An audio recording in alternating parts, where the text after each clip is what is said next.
요즘 들어 이런 순간을 자주 만납니다. 무언가를 검색하다가, 번역기를 켜다가, 사진 한 장을 정리하다가 문득 이 일을 인공지능이 거들고 있다는 걸 깨닫는 순간입니다. 생각해보면 언제 이렇게 됐는지가 잘 기억나지 않습니다. 어느 날 크게 바뀐 것이 아니라 조금씩 스며들어 왔습니다.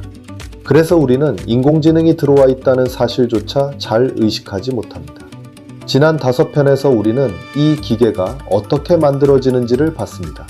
지능이 무엇인지, 기계가 어떻게 배우고, 어떻게 말하고, 어떻게 보는지, 그리고 그 모든 것이 어떤 물리적 기계 위에서 돌아가는지, 이번에는 그 기계가 지금 세상에서 실제로 무슨 일을 하고 있는지를 봅니다. 먼 미래의 이야기가 아니라 오늘 우리 곁에서 벌어지고 있는 일들입니다.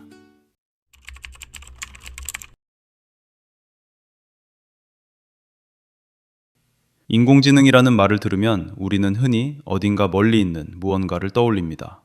거대한 연구소, 최첨단 실험실, 뉴스 속의 이야기. 그런데 그 기계는 이미 우리 손안에 들어와 있습니다. 우리가 매일 쓰는 도구들 속에서 지금 이 순간에도 작동하고 있습니다.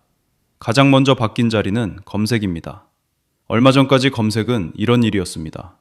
검색창에 단어 몇 개를 적어 넣으면 관련 있어 보이는 웹페이지 목록이 줄줄이 나왔습니다. 그 목록을 하나씩 눌러보면서 필요한 답을 우리가 직접 찾아냈습니다. 지금은 다릅니다. 질문을 문장으로 적으면 페이지 목록이 아니라 정리된 답이 돌아옵니다. 여러 곳에 흩어진 정보를 기계가 모아서 한 덩어리로 묶어줍니다. 우리가 하던 일 가운데 일부를 기계가 대신하기 시작한 것입니다. 번역도 그렇습니다. 외국어로 된 문장을 입력하면 거의 즉시 우리말로 바뀌어 나옵니다. 예전의 번역기는 단어를 하나씩 바꿔놓는 수준이었습니다. 문장이 어색하고 뜻이 어긋나는 일이 잦았습니다. 지금은 문맥을 살려서 옮깁니다. 말투의 결까지 어느 정도 맞춥니다. 여행지에서 휴대폰을 들고 표지판을 비추면 화면 안에서 글자가 우리말로 바뀌어 보입니다. 언어의 장벽이 낮아지는 일이 일상 안에서 일어나고 있습니다. 손안의 음성 비서도 같은 흐름 위에 있습니다. 말로 질문하면 말로 답이 돌아옵니다. 날씨를 묻고 알람을 맞추고 일정을 확인합니다. 처음에는 정해진 명령어만 알아듣던 기계가 이제 자연스러운 말을 알아듣기 시작했습니다. 눈에 잘 띄지 않는 자리에서도 인공지능은 일하고 있습니다. 쇼핑 사이트에서 다음에 살 만한 물건을 골라 보여주는 일, 동영상 서비스에서 다음에 볼 만한 영상을 줄 세워주는 일, 뉴스 앱에서 우리가 관심 가질 만한 기사를 위로 올려주는 일. 이런 추천 뒤에는 인공지능이 있습니다. 우리가 무엇을 눌렀고 어디에서 오래 머물렀는지를 보고 다음을 짐작하는 기계입니다. 우리는 그 기계를 의식하지 못한 채 그 기계가 골라준 것들 사이에서 하루를 보냅니다. 창작의 자리에도 들어왔습니다. 문장 한 줄을 적으면 그림이 만들어져 나옵니다. 사진을 올리면 원하는 대로 고쳐줍니다. 발표 자료에 넣을 그림, 가게에 걸 안내문, 개인적으로 만드는 카드. 예전에는 그림 그리는 사람에게 맡기거나 직접 오래 붙들고 있어야 했던 일입니다. 지금은 문장 몇 줄로 초안이 나옵니다. 코드를 짜는 자리에도 마찬가지입니다. 프로그램을 만드는 사람들 곁에 코드를 함께 써주는 인공지능이 자리를 잡았습니다. 무엇을 만들고 싶은지 말로 설명하면 그에 맞는 코드를 제안합니다. 잘못된 부분을 찾아주고 고칠 방향을 알려줍니다. 개발자 한 사람이 하던 일의 속도가 달라지고 있습니다. 여기까지 늘어놓은 것들에는 한 가지 공통점이 있습니다. 대단한 신기술처럼 등장하지 않았다는 점입니다. 검색이 조금 똑똑해지고, 번역이 조금 매끄러워지고, 추천이 조금 정확해지는 식으로 하나하나는 작은 변화처럼 보였습니다. 그런데 그 작은 변화들이 모이는 사이 인공지능은 어느새 우리 일상의 바탕에 깔렸습니다. 오래전 전기가 그랬습니다. 처음 전기는 신기한 구경거리였습니다. 박람회에 가야 볼 수 있는 새로운 기술이었습니다. 그런데 어느 순간 전기는 구경거리가 아니게 됐습니다. 벽 안으로 들어가 보이지 않는 곳에서 늘 흐르는 무언가가 됐습니다. 우리는 이제 전기를 의식하지 않습니다. 스위치를 누를 뿐입니다. 인공지능도 그 길을 따라가고 있습니다. 신기한 기술에서 벽 속의 인프라로. 그런데 인프라가 됐다는 말에는 두 가지 면이 있습니다. 하나는 편리함입니다. 의식하지 않아도 작동하니 우리는 그 위에서 더 많은 일을 할 수 있습니다. 다른 하나는 보이지 않는다는 점입니다. 벽 속에 들어간 것은 잘 보이지 않습니다. 무엇이 어떻게 작동하는지 의식하지 않게 됩니다. 전기는 보이지 않아도 큰 문제가 없었습니다. 원리를 몰라도 불은 켜졌습니다. 인공지능은 어떨까요? 그것이 고른 닭, 그것이 옮긴 문장, 그것이 추천한 화면. 우리는 그것을 받아들이며 하루를 보냅니다. 보이지 않는 그 작동을 우리가 어디까지 이해하고 있어야 하는지. 이것은 이 시리즈가 처음부터 들고 온 질문이기도 합니다. 분명한 것은 한 가지입니다. 인공지능은 이미 우리 삶 안에 들어와 있습니다. 먼 미래의 이야기가 아니라 오늘 우리가 쓰는 도구들 안에서 작동하고 있습니다. 그런데 이미 들어온 것들이 있다면 아직 들어오는 중인 것들도 있습니다. 지금 막 우리 곁으로 다가오고 있는 자리들이 있습니다. 앞서 본 것들에는 한 가지 공통점이 있었습니다. 모두 화면 안에서 일어나는 일이었습니다. 글을 쓰고, 그림을 그리고, 답을 정리하고, 추천을 띄우는 일. 인공지능이 다루는 것은 데이터였고, 그 결과도 화면 위에 나타났습니다. 그런데 인공지능이 화면 밖으로 나오려 하고 있습니다. 물리적인 세계에서 실제로 움직이는 일을 시작하고 있습니다. 가장 가까이 와 있는 자리가 자율주행입니다. 자동차가 스스로 주변을 보고 판단하고 운전하는 일입니다. 자율주행에는 단계가 있습니다. 운전자가 모든 것을 하는 단계에서 자동차가 모든 것을 하는 단계까지. 그 사이가 여러 칸으로 나뉘어 있습니다. 지금 어디까지 와 있을까요? 고속도로처럼 길이 단순하고 예측이 쉬운 환경에서는 자동차가 상당 부분을 스스로 처리하는 수준에 와 있습니다. 차선을 지키고 앞차와 간격을 맞추고 속도를 조절합니다. 그러나 도심은 다른 이야기입니다. 도심의 길에는 변수가 너무 많습니다. 갑자기 튀어나오는 사람, 신호를 무시하는 차, 공사구간, 손짓으로 길을 안내하는 경찰관. 이런 상황을 빠짐없이 처리하는 완전한 자율주행은 아직 제한된 지역에서만 시도되고 있습니다. 운전자 없는 택시가 일부 도시에서 거리를 다니기 시작했지만 아직 모든 길 위에서는 아닙니다. 자율주행은 와 있는 동시에 아직 오지 않았습니다. 자동차 옆에서 또 하나의 물리적 인공지능이 다가오고 있습니다. 사람을 닮은 로봇, 휴머노이드입니다. 오랫동안 사람 모양의 로봇은 공상 속의 존재였습니다. 그런데 최근 몇 년 사이 이 로봇들이 실제로 걷고 물건을 들고 작업을 하기 시작했습니다. 먼저 들어간 자리는 공장과 물류 창고입니다. 정해진 공간에서 정해진 물건을 정해진 방식으로 다루는 일. 이런 일부터 로봇이 맡기 시작했습니다. 반면 가정은 아직 먼 이야기입니다. 집안은 정해진 것이 거의 없는 공간이기 때문입니다. 여기서 한 가지 의문이 듭니다. 인공지능은 이미 사람보다 빠르게 계산하고 사람보다 많은 글을 알고 복잡한 문제를 풉니다. 그런데 왜 걷고 물건을 짚고 계단을 오르는 일은 그렇게 어려울까요? 우리에게는 이런 일들이 너무나 쉬운데 말입니다. 이 의문에 이름이 붙어 있습니다. 모라벡의 역설입니다. 로봇 연구자 한스 모라벡의 이름에서 왔습니다. 내용은 이렇습니다. 인공지능에게는 어려운 일과 쉬운 일의 순서가 우리와 거꾸로입니다. 우리가 어렵다고 여기는 일, 그러니까 복잡한 계산이나 논리 문제는 기계에게 오히려 쉽습니다. 반대로 우리가 너무 쉬워서 의식조차 하지 않는 일, 그러니까 걷기나 물건 짚기는 기계에게 대단히 어렵습니다. 왜 그럴까요? 복잡한 계산은 인류가 비교적 최근에 익힌 능력입니다. 수천 년 정도의 짧은 역사를 가진 능력입니다. 그래서 우리도 이 일을 할 때는 머리를 써서 의식적으로 합니다. 의식적으로 하는 일은 단계가 또렷합니다. 단계가 또렷한 일은 기계로 옮기기 쉽습니다. 반면 걷기와 물건 짚기는 다릅니다. 이 능력은 수억 년에 걸친 진화가 우리 몸에 새겨 넣은 것입니다. 너무 오래, 너무 깊이 새겨져서 우리는 이 일을 의식하지 않고 합니다. 의식하지 않고 하는 일은 그 안의 단계를 우리 스스로도 설명하지 못합니다. 설명하지 못하는 일은 기계로 옮기기가 어렵습니다. 모라벡의 역설은 묘한 사실 하나를 드러냅니다. 우리가 지능이라고 부르며 떠받들던 능력, 그러니까 계산과 논리는 사실 비교적 옮기기 쉬운 능력이었습니다. 오히려 우리가 지능이라고 부르지도 않던 능력, 몸을 가지고 세상을 움직이는 그 능력이야말로 깊고 어려운 원리가 담긴 일이었습니다. 인간의 신체가 얼마나 정교한 진화의 작품인지가 로봇의 어려움을 통해 거꾸로 드러나고 있습니다. 그렇다면 물리적 인공지능은 이 어려움을 어떻게 넘고 있을까요? 여기서 원리블록에서 본 것이 이어집니다. 기계가 세상을 보고 듣는 능력, 여러 감각을 한 공간에서 다루는 능력. 이 능력이 로봇의 머릿속으로 들어가기 시작했습니다. 로봇이 카메라로 본 장면, 센서로 느낀 거리, 받은 명령. 이 서로 다른 정보들을 한데 묶어 다음 동작을 정합니다. 화면 안에서 글과 그림을 잇던 그 능력이 이제 물리적인 몸의 판단으로 옮겨가고 있는 것입니다. 자율주행과 로봇은 아직 완성된 기술이 아닙니다. 그러나 분명히 우리 곁으로 다가오고 있습니다. 화면 안에 있던 인공지능이 화면 밖으로 물리적인 세계로 걸어 나오는 중입니다. 그리고 이 변화가 우리에게 가장 가깝게 다가오는 자리가 있습니다. 우리 몸과 건강, 바로 의료의 자리입니다. 병원에서 검사를 받으면 그 결과를 사람이 읽습니다. 엑스레이 사진, CT 영상, 조직검사 슬라이드.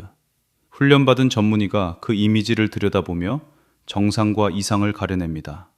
오랫동안 이 일은 사람의 눈과 경험에 기대왔습니다. 그런데 이 자리에 인공지능이 들어오기 시작했습니다. 원리는 우리가 앞서 본 것과 다르지 않습니다. 기계에게 수많은 의료 영상을 보여줍니다. 정상인 영상과 병이 있는 영상을 그 답과 함께 보여줍니다. 이 과정을 수십만 장, 수백만 장에 대해 반복합니다. 학습이 끝나면 기계는 새로운 영상을 보고 이상이 있는지를 짚어냅니다.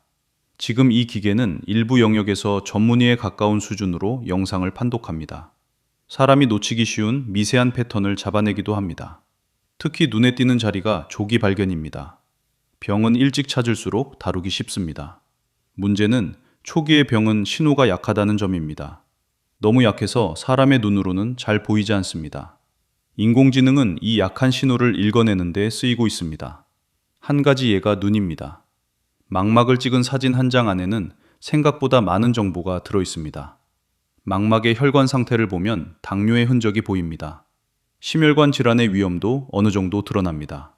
사람의 눈으로는 잡기 어려운 이 연결을 기계는 수많은 사례를 학습하며 찾아냅니다. 눈 사진 한 장으로 몸 전체의 건강을 어느 정도 짐작하는 일. 이런 일이 시도되고 있습니다. 개인에게 맞춘 의료도 가까워지고 있습니다. 사람은 저마다 다릅니다.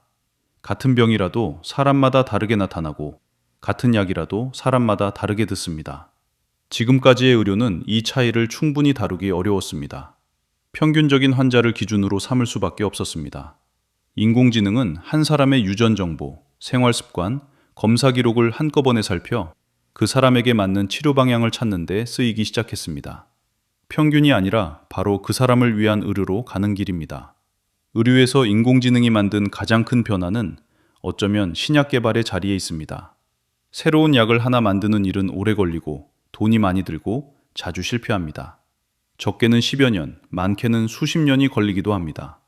그 긴 과정의 출발점에 한 가지 어려운 문제가 있습니다. 단백질의 모양을 알아내는 일입니다. 우리 몸은 단백질로 움직입니다. 단백질은 긴 사슬 모양으로 만들어진 다음 스스로 접혀서 입체적인 모양을 갖춥니다. 그리고 이 접힌 모양이 그 단백질이 무슨 일을 하는지를 결정합니다.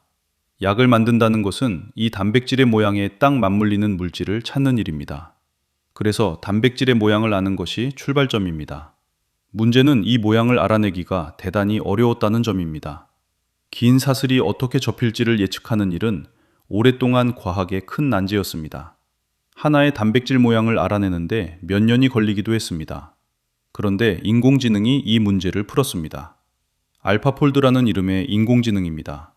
이미 모양이 밝혀진 단백질들의 사슬과 그 접힌 형태를 짝지어 학습했습니다. 학습이 끝나자 새로운 단백질의 사슬을 입력하면 그 접힌 모양을 예측해냅니다. 몇 년이 걸리던 일이 짧은 시간 안에 끝나게 됐습니다. 그 결과로 수억 개에 이르는 단백질의 모양이 한꺼번에 밝혀졌습니다. 신약 개발의 출발점이 통째로 빨라진 것입니다. 신약 개발에서 가장 많은 시간과 비용이 드는 임상 단계에도 인공지능이 적용되기 시작했습니다. 시험에 맞는 환자를 더 빠르게 찾아내고 어떤 후보가 끝까지 성공할지를 미리 가늠하고 시험 과정에서 나오는 데이터를 살펴 위험 신호를 일찍 잡아냅니다. 아직은 임상시험이 여전히 오래 걸리고 사람의 판단과 책임을 거치는 단계입니다. 그러나 인공지능이 적용되는 범위는 빠르게 넓어지고 있습니다. 그만큼 걸리는 시간과 비용은 줄고 성공 확률은 올라가게 됩니다. 의료에서 인공지능을 이야기할 때 자연스럽게 떠오르는 질문이 있습니다. 그러면 의사는 어떻게 되는가?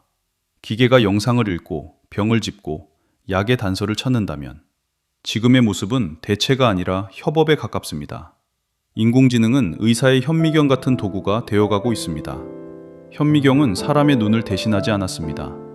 사람의 눈이 닿지 못하던 곳을 보게 해주었습니다. 지금의 의료 인공지능도 그렇습니다. 사람이 놓칠 수 있는 패턴을 짚어주고 더 빠르게 후보를 좁혀줍니다.